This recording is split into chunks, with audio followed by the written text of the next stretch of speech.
கரடி ஒரு பெரிய மலைக்கு பக்கத்துல காட்டுல வாழ்ந்துச்சு. அப்புறம் ஒரு நாள் அந்த கரடிக்கு ரொம்ப பசி எடுத்துதான். அது சாப்பிடுறதுக்கு ஏதாவது தேடி போச்சாம். பிறகு அந்த கரடி ரொம்ப தூரம் போனதும் ஒரு தேன்கூட்டை பார்த்துதான். அதுக்கு ரொம்ப சந்தோஷம். அதுக்கப்புறம் அந்த கரடி அந்த தேன்கூட்டுல இருந்து தேன் எடுக்க போச்சு. ஆனா அந்த தேனீக்கள் அதை கொட்டத் தொடங்கிடுச்சா. தேனீக்கள் கொட்டதும் அந்த கரடிக்கு வலி தாங்க முடியலையா.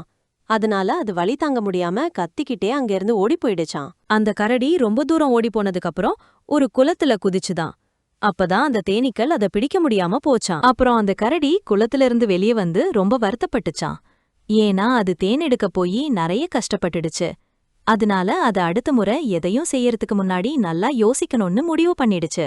கரடி ரொம்ப கவனமா இருக்க ஆரம்பிச்சுது. அது எதையும் செய்யறதுக்கு முன்னாடி நல்லா யோசிச்சு பார்த்துதான் செய்யுமா.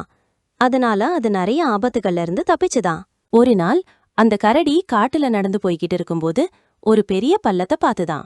அது கவனமா அந்த பள்ளத்தை தாண்டி போச்சான். அதனால அது ஆபத்துல மாட்டிக்காம தப்பிச்சுதான்.